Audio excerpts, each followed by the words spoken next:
Hello, this is Christian Perring, and this is going to be a presentation on carceral medical ethics, which means the medical ethics related to imprisoning people and our responsibilities regarding prisoners and that sort of thing. It's not a topic that gets regularly included in medical ethics. But I think it's an important one, partly because the US has so many people in prison, and partly because it raises pretty important questions about what are our responsibilities to people that we decide to lock up.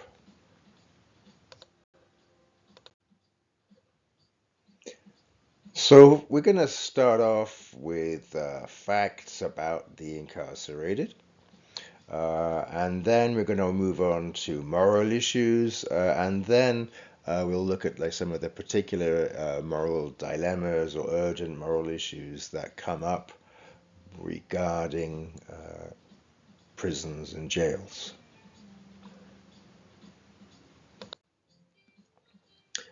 So, to be honest, I haven't like done a kind of a huge research project on the facts about U.S. prisons, and I can't guarantee that the statistics and facts I'm giving here are either completely up to date or are undisputed.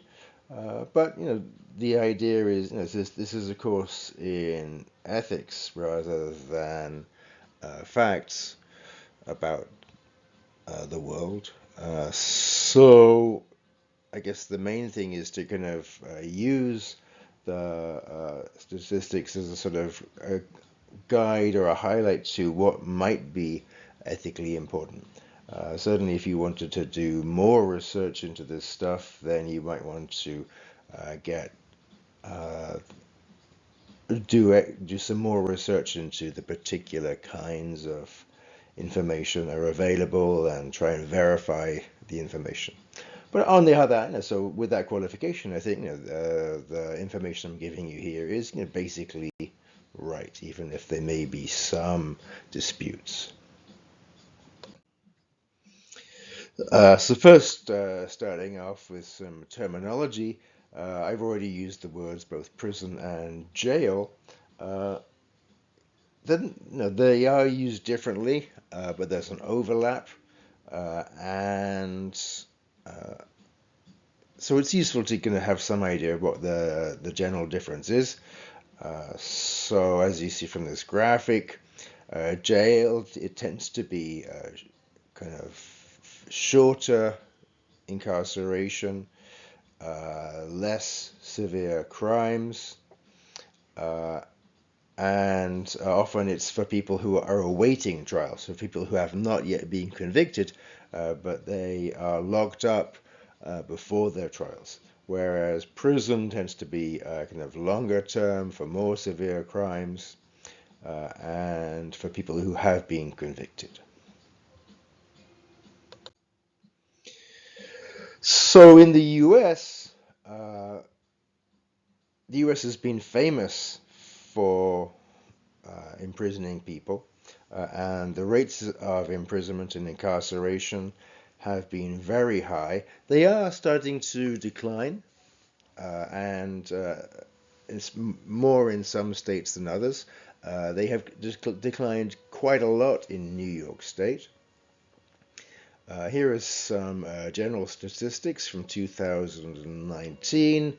There were like 1.43 million people in prisons and 735,000 in jails. So that's well over 2 million people. And in terms of statistics, that's 810 inmates per 100,000 adults. Uh, so that's down from 1995 when it was 1,000 inmates per 100,000 adults. The number of people locked up is overwhelmingly male, 93%, and most people in prisons are white, non-Hispanic. No, it's not true. 40% of people in prisons and locked up are black. So that the blacks form the highest number of people. And then you've got 19% Hispanic, just 1.5% Asian, and 39% white. So clearly there are racial disparities there. And there's lots of debate about to what extent that represents institutional racism. Certainly, many people have argued that it's highly problematic that so many black people are locked up. Um, some people on the right say, well, those are the people who are committing the crimes. So, there's question about whether it's how unfair it is or whether it's disproportionate. If you look at a global map, um, then you can see that the US, as the title says here, the US incarcerates a larger share of its population than any other country. So the numbers there per 100,000, that's lower than the number I just gave you. It says 639. But comparatively, it's far more than any other country in the world. Turkmenistan comes a little close. Cuba and El Salvador, they come close. Rwanda there comes close. But Canada and the kind of the Western Europe and Asia, it's way lower. So that's certainly a remarkable fact about the US that there's such an enthusiasm for locking people up. And I guess we'll be looking at the question of whether locking people up is actually an effective social policy, and we'll be looking at it a little. And obviously, you can expect there to be debate about it. So the interpretation of the statistics may not be totally agreed on. But generally, there's pretty good reason to think that it's not necessarily the most effective way to reduce crime. Now, our main focus here is on health and medical ethics, and one obvious fact about prison is it's not good for you. And so there's a question about cause and effect. Maybe people who end up in prison are not going to be very good at looking after themselves. That's certainly a possibility. And maybe they also are more disposed to have health problems in the first place. That's a possibility. But if you just look at the statistics of people in prison, not surprisingly, there are a lot of health problems, chronic health problems like diabetes, high blood pressure, HIV, mental disorders. It's also very clear that for most incarceration in the US, there isn't much good health care. So that's certainly an issue. And It turns out that actually most prisons charge the people they've locked up a copay for doctor's visits. So there's a question like, well, how are they going to pay that? How much is it? Now, obviously, that's going to vary from state to state and even prison to prison. But certainly, it's maybe not something you'd expect when you first kind of think about it.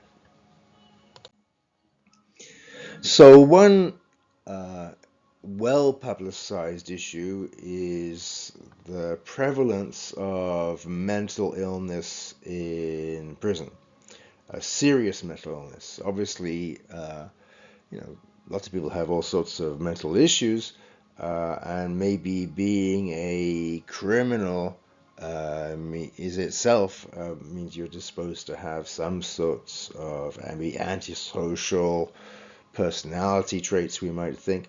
But it turns out that schizophrenia, bipolar disorder, and major depression are kind of highly prevalent in prisons and jails. So there are 3 times more seriously mentally ill persons in jails and prisons than in hospitals in the U.S. And in some states that goes up to 10 to 1. And roughly 16% of the incarcerated population in the US has a serious mental disorder, and that's an increase since the 1980s. So as I mentioned, there's a question about what's the cause and what's the effect. Um, Certainly, it seems that prison is not good for your health. There are statistics that suggest that each year in prison takes 2 years off your life expectancy. So if somebody is sentenced to prison, they're not just sentenced to have their freedom taken away for a certain amount of time, but that also means that life is probably going to be shorter. Um, And you can look at the statistics for death rates, and death rates in prison are reasonably high. The biggest cause of death in prisons and jails is suicide at about 30%, and so that's pretty high compared to the general population. So there's certainly that relates to the high proportion of serious mental illness in prisons and jails. And it turns out that more than half of all jail deaths occur within a month of admission. I guess jail tends to be shorter than prison, but it turns out that the being locked up initially is the most dangerous time. And this graph gives some indication of the various causes and how quickly that happens. Now, it's also worth thinking about how much it costs to lock people up, and that's going to vary a great deal depending on how much people get paid, prison guards get paid, how much resources you provide to prisoners and the people who are locked up. So the average, well, the variation can go from $14,000 to $70,000 a year, depending on the various states. The average is around $25,000 to $30,000 a year for each person locked up. And states like New York and California spend a lot more on that. So New York it's around 70,000, maybe more, and California is about 65,000. Although California has a very large prison population.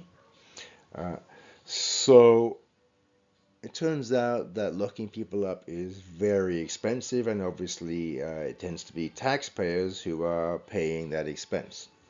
So one big question is is it a good use of tax money to be locking people up like this?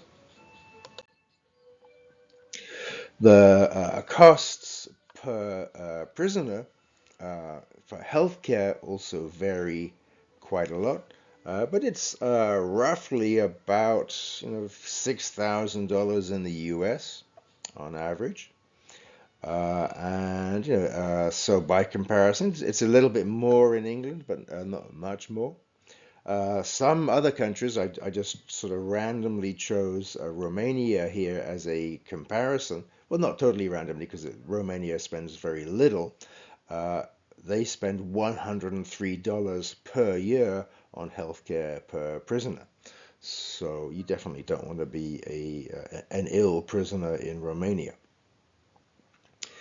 Um, so that's a major part of the expense, and we might think about, well, how does that compare with the health costs per person outside of prison?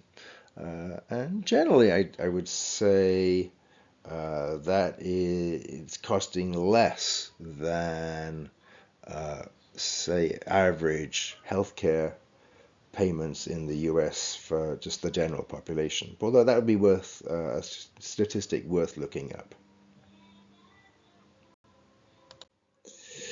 All right, so I mean, those are sort of some useful rough guides to some of the facts. Obviously, there's a huge amount more that could be said. So I'm just giving you those sort of initial facts to give you like a rough idea about how things are. And I encourage you to look up your own information.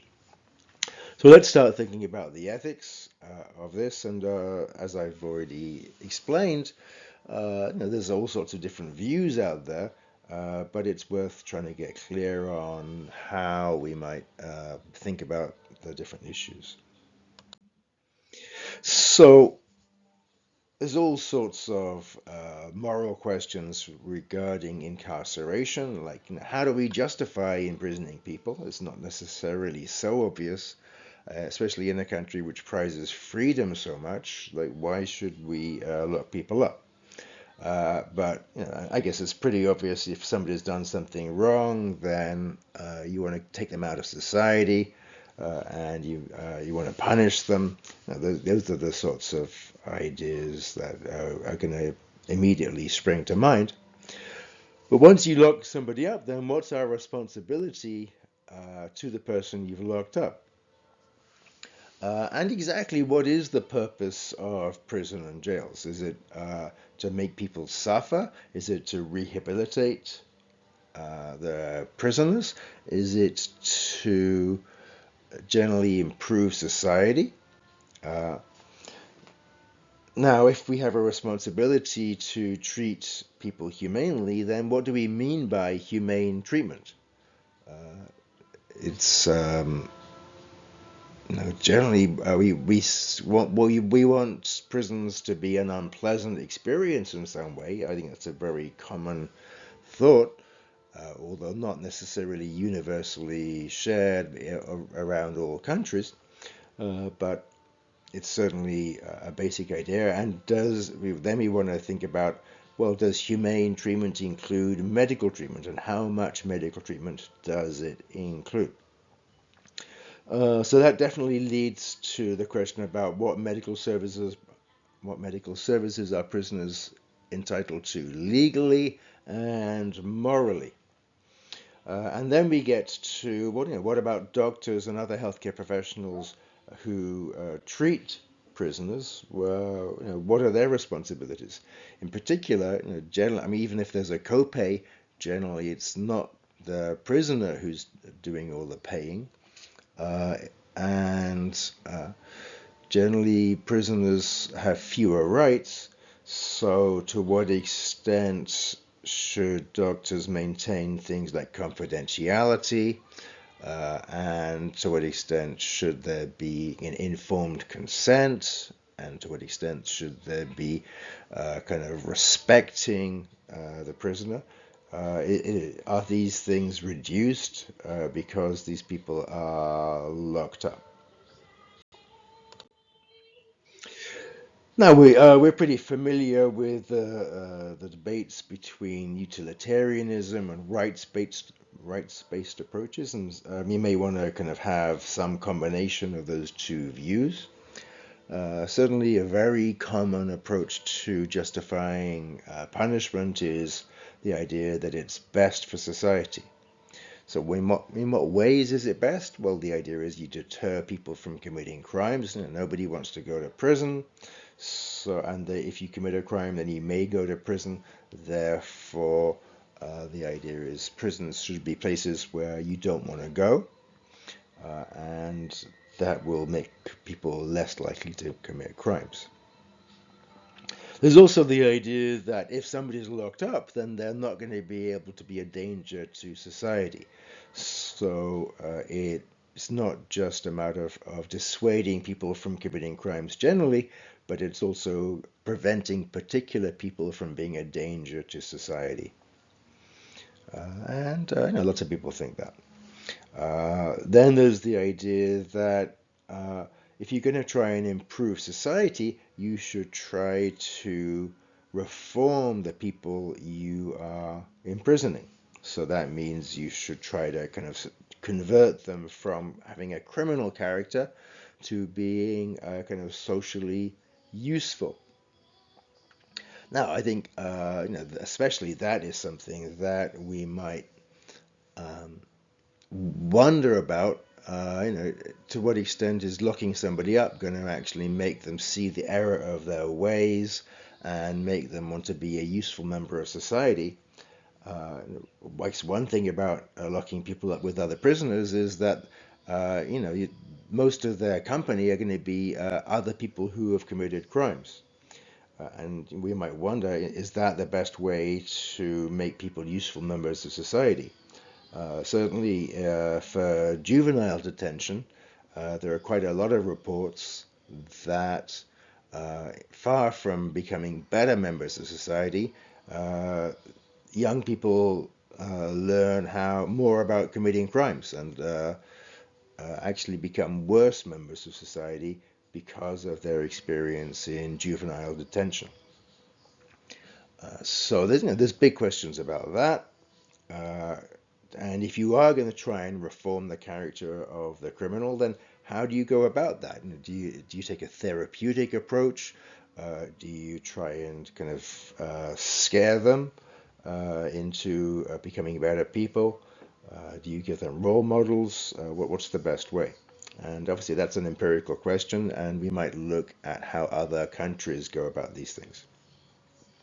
Finally, we might also note that the whole justice system and especially the prison system, uh, being a major expense, employs a lot of people. And so, if our tax dollars are going to fund a lot of prisons and jails, that means that we are creating quite a lot of employment. So if that's true, then maybe that's a justification in itself, because you're doing some good by creating employment. And what would those people do if we simply abolished prisons? They would, a lot of the people who are employed there would be out of jobs.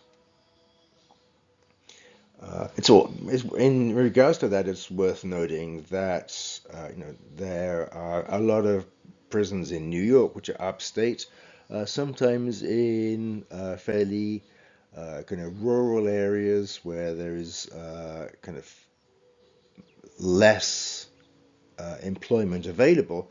So sometimes it can be that prisons and jails are the main employer in town.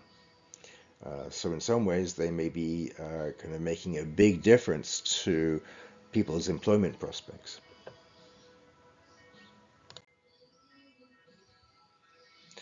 Now, I've already raised some of these issues, but these are empirical questions. If you're going to be saying that prisons and locking people up is good for society, then you want some evidence for that. So we want to ask questions like, well, does prison actually deter crime? And that's a big question, especially for particular kinds of punishments like the death penalty. And we can ask, does the death penalty do more to deter murder than long-term imprisonment? We can ask, do harsh prison conditions do more to deter crime than kind of less harsh conditions? And we might also want to compare imprisoning people with other punishments, maybe like fines or home imprisonment, where people have to stay at home rather than be locked up in some building with other prisoners. Uh, One sort of alternative punishment, which is not used in the US but is used in other places, is causing physical pain, using caning, using um, kind of whips.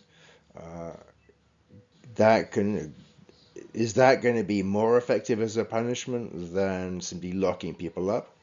Uh, There are countries which not only cause pain, but they actually will kind of do amputations uh, of limbs as a punishment. Um, and then there's other punishments like shaming, kind of branding people as prisoners. Actually branding them, actually putting physical markers on their body, or possibly making them wear special clothes or signs to shame them for what they've done. And so they have to wear those in public, so they become publicly vilified. Does that work any better than locking people up where the public does not see the people?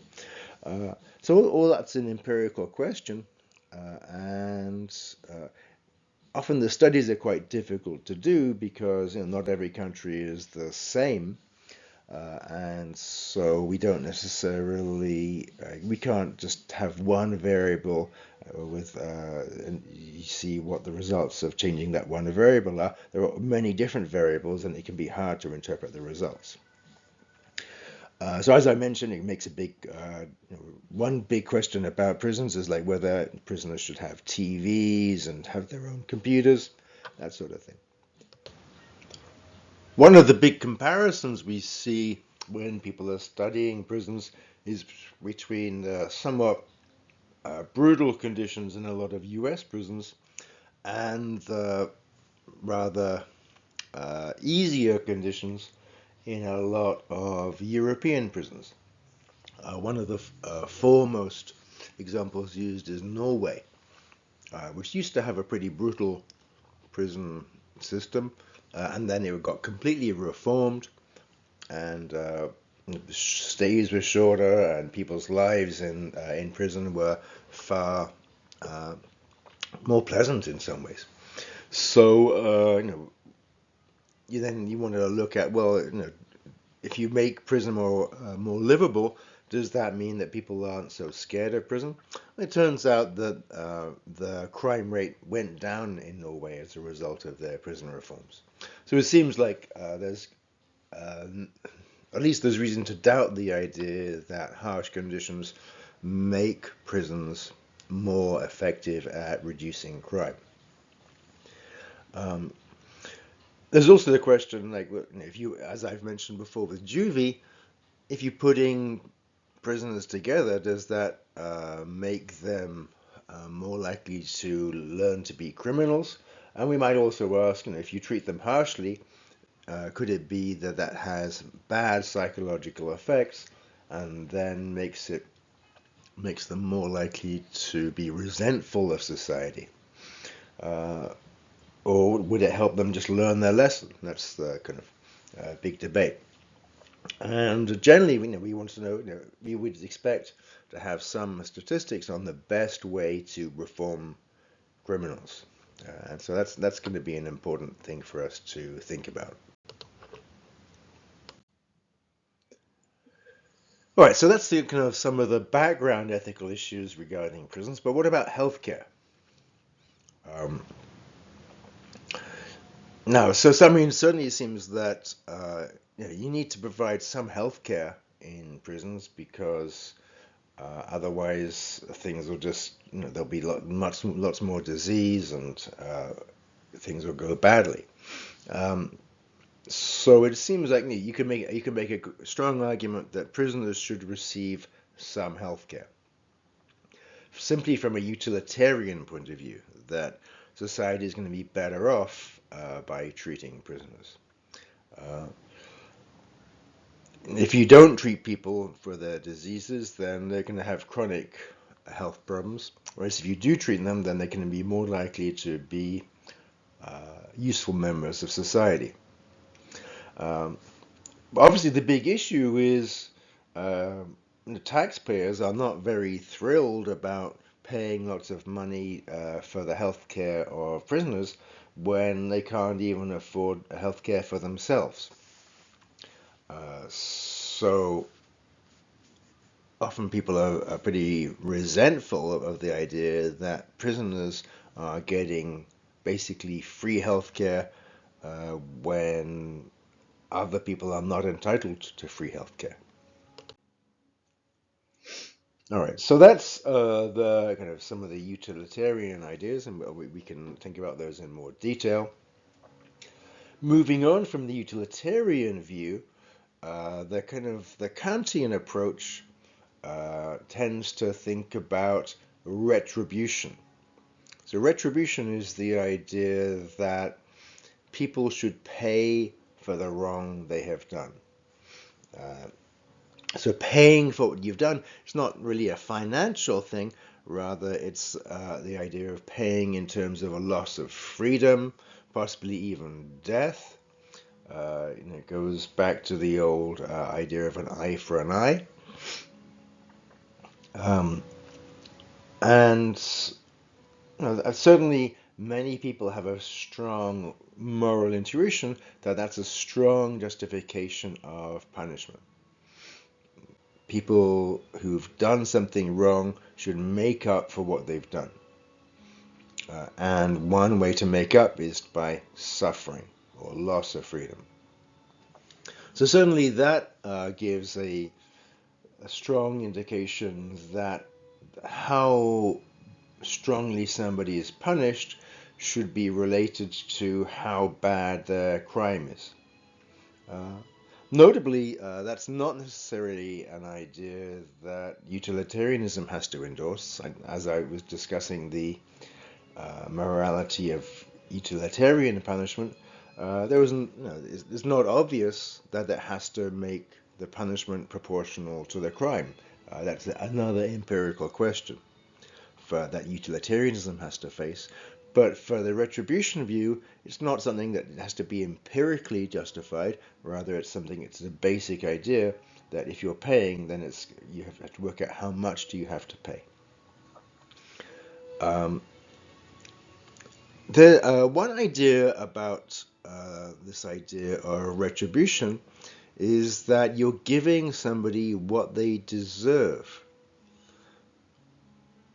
So if they deserve to be punished, then society has an obligation to make them suffer. It's a kind of debt. Um, so that idea, in some ways, it's a little surprising. And so if society is giving something to the criminal that they deserve, then the criminal should be grateful for what they get. Uh, that kind of idea, sort of gets a little counterintuitive. There is some idea in punishment that the criminal should be grateful for being punished. And might think about how that works in terms of what are they grateful for? Are they grateful for having their moral crimes nullified in some way? There's quite a lot of debate about that sort of thing. But it does help us kind of think about the moral status of a prisoner. So part of the idea of retribution is that once a criminal has paid for what they've done, then they are no longer a criminal and they return to the status of being a regular citizen. Um, so there is the punishment once completed wipes the slate clean.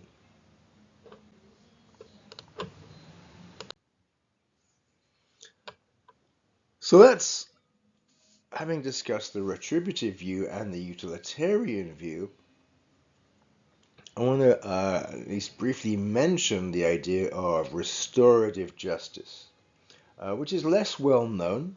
It tends to be a sort of a more liberal idea, and sometimes you see people on the right kind of complaining about restorative justice, that it's all too wishy-washy and being kind to criminals. Uh, Certainly, it has been explored in various places. The restorative justice movement is fairly big in some high schools, um, and it's also used in some forms of criminal justice, maybe especially drug court, where people are given options for making amends for what they've done.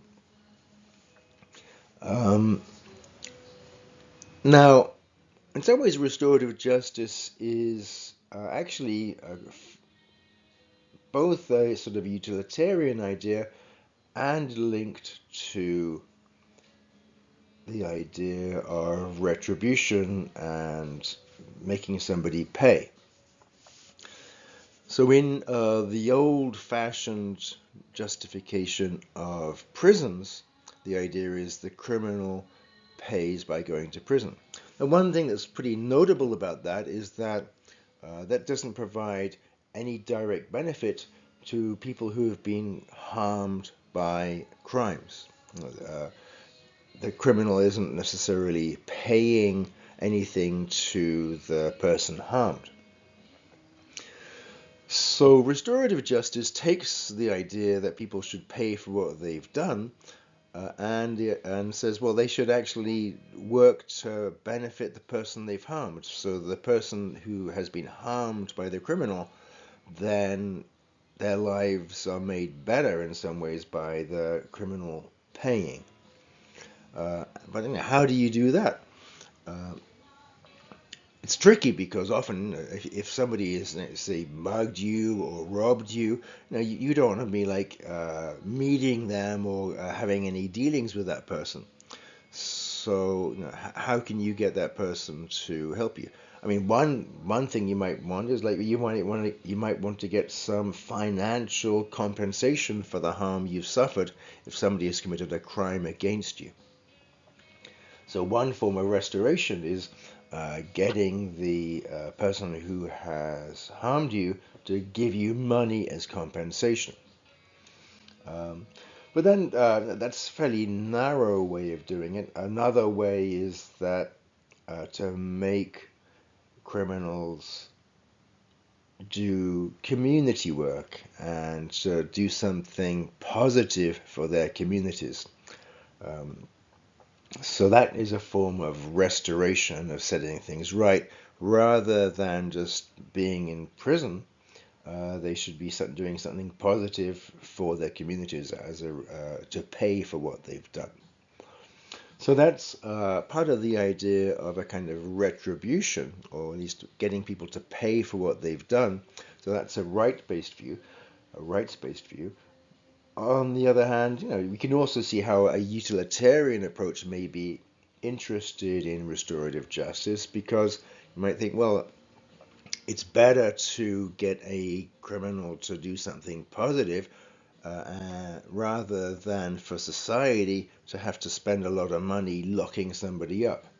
So we might hope that restorative justice is just more effective from a utilitarian point of view at helping society. Um, so those are some of the basic ideas around restorative justice, and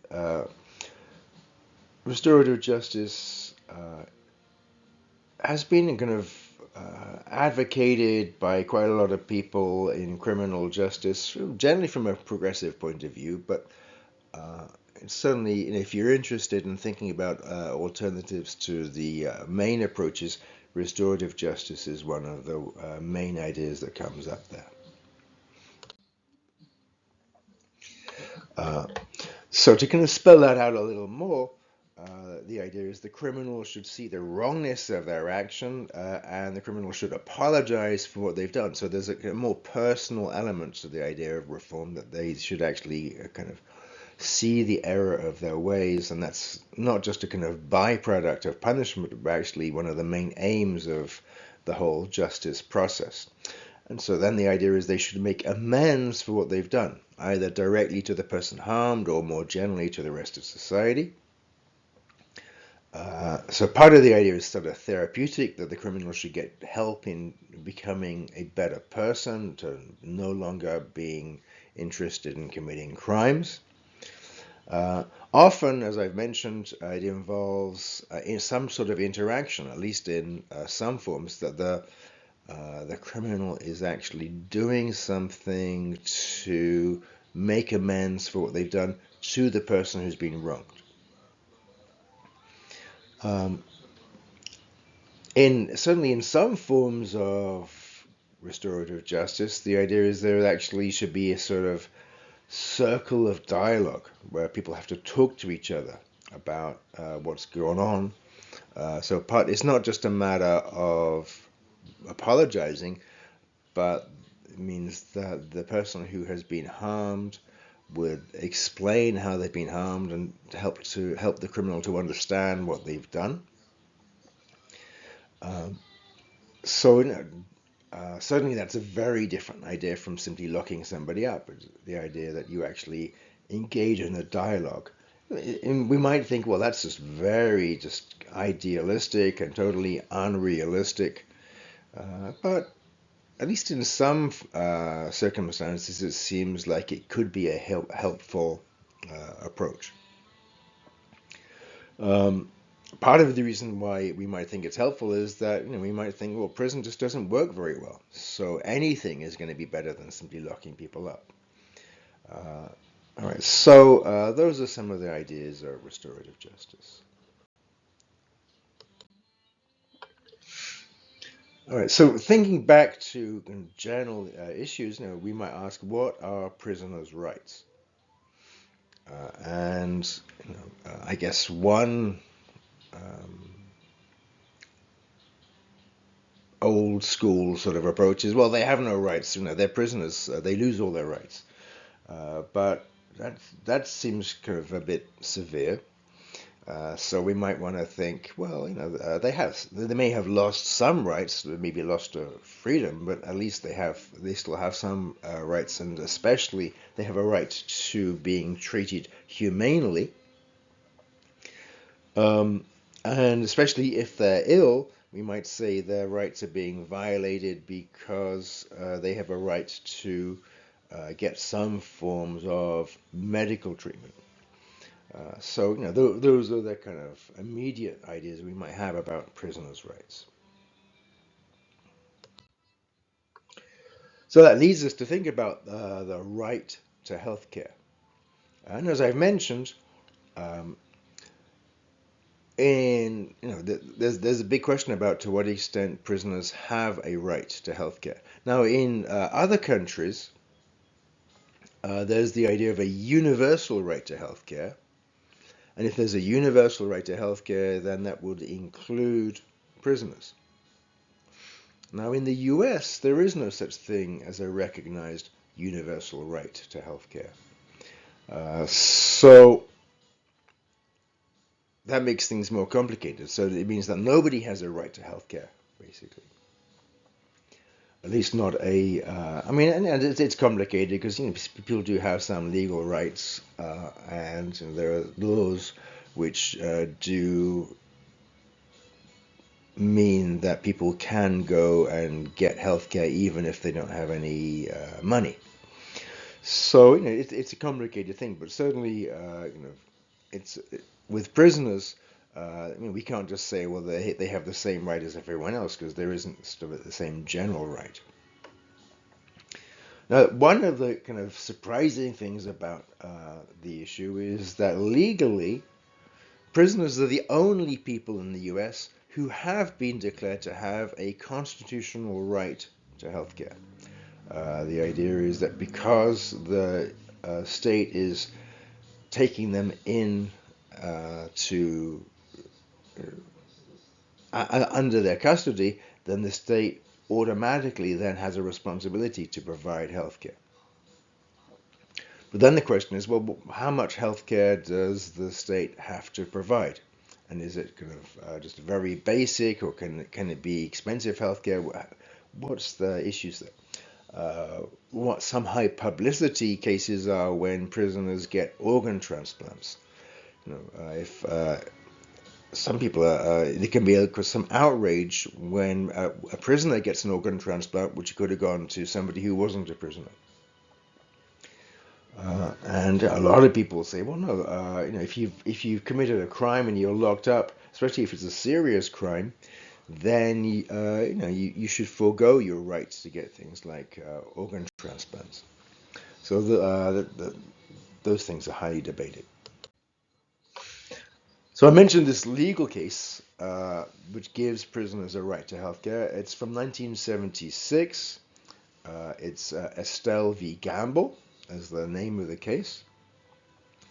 And the Supreme Court found that deliberate indifference by prison personnel to a prisoner's serious illness or injury constitutes cruel and unusual punishment, which contravenes the Eighth Amendment. So this is an important legal case, and you can look it up. I'm not going to give you all the details of the case, but it's certainly been an important one. All right, so let's then now think about some of the ethical issues regarding prison health. One big issue in especially U.S. prisons is the use of solitary confinement, which means physically isolating individuals for nearly all the day, giving them very little contact with other people. Sometimes it's not just most of the day, it's literally all of the day. And solitary confinement is used very heavily in US prisons. Maybe nearly 20% of incarcerated people in the US have experienced solitary confinement. So one of the big questions about that is, well, is that cruel and unusual punishment? And certainly some mental health professionals say that solitary confinement is just as damaging as physical torture. We're pretty clear that physical torture is cruel and unusual punishment. So it would seem that if solitary confinement is just as damaging as physical torture, then that should also be banned as cruel and unusual. So in terms of the effects of solitary confinement, it turns out that about 25% of people in prison and 35% of those in jail who'd spent 30 days or longer in solitary confinement had symptoms of serious psychological distress. But there were also very high rates of distress in people who'd only spent 1 day in isolation. There's a big question, like if you treat people like that, what are the mental health effects? And it seems like they could be serious. Another related issue is inadequate healthcare. And there are plenty of studies which suggest that prisoners have long waits for healthcare, that they don't get treated well, and when they do get treated, they don't get treated adequately. You can do plenty of your own research about this, but it seems like a lot of prisoners die or suffer as a result of inadequate healthcare. And this became particularly apparent during the COVID pandemic, when a lot of people just were not getting treated at all because there was staffing shortages and doctors weren't going to prisons. So it was a pretty big issue then. So those are kind of just two things. There's all sorts of other issues which I might still mention. Uh, One big question is, in the U.S., is it politically feasible to really make any changes? Are politicians going to run on a platform of making prisoners, uh, getting prisoners more health care, making their lives better? Generally, that's not the way how things. That's not how things work politically in the U.S. It seems that appeals to have longer prison terms, more severe uh, sentences. That's what politicians generally succeed. They do well in if they're going to promise harsher punishments for crime.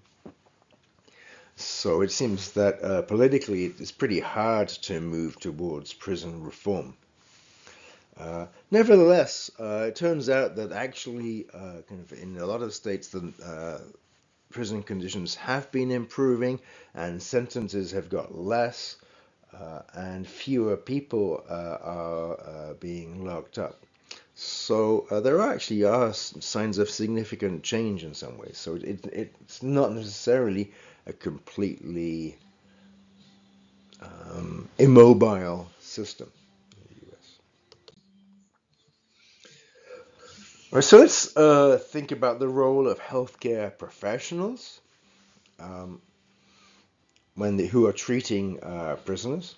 It seems fairly obvious that as healthcare professionals, they have a responsibility to provide treatment. We've talked about the idea of a healthcare professional and what it means to be a professional, uh, and the obligations to the profession. Um, so it seems fairly obvious that if a doctor is treating a prisoner, they should provide the same sort of healthcare that they would provide to anybody else.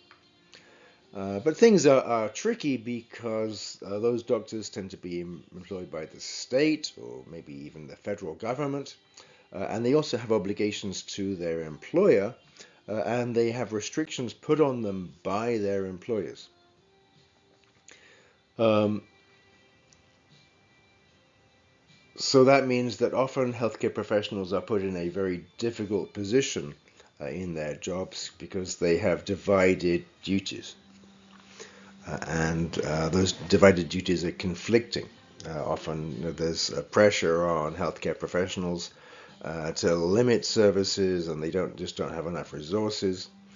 So it can be very hard for them to provide adequate treatment to the ill people that they are treating. Uh, One striking issue for people in jail, mentally ill people in jail, can be that they are judged to be not competent to stand trial, and the job of a psychiatrist is to treat the person so that they become mentally better, so they become competent enough to stand trial. Now, that raises the question, well, is that going to be in the best interest of the patient to be able to go to stand trial? Is the healthcare professional treating the patient for the benefit of the patient, or are they treating the patient for the benefit of the state to go on with its criminal justice process? It seems that that's very much a divided loyalty and it's pretty much a conflict of interest in the healthcare professional.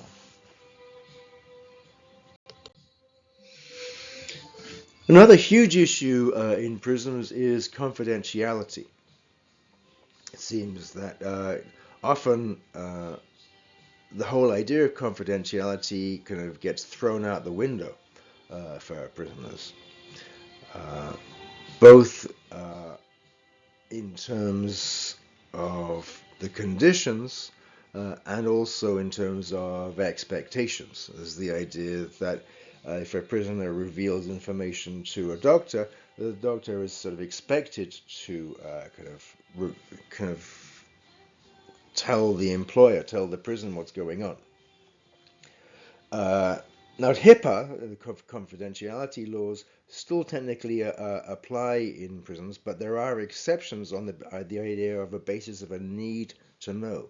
If there's an idea that if a prison has a need to know about the health condition of a patient, then the doctor can violate confidentiality. It seems like it's a pretty squishy idea. Exactly what does a prison need to know about the health of a prisoner? So it seems like HIPAA gets pushed out of the way there.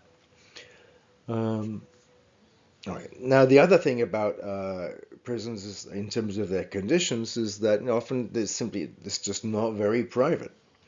It's not like there's a private consulting room. Some of the most striking cases of lack of privacy are in terms of psychotherapy. A lot of psychotherapy, turns out, is not done by the psychotherapist visiting the prison or jail, but rather it's done online.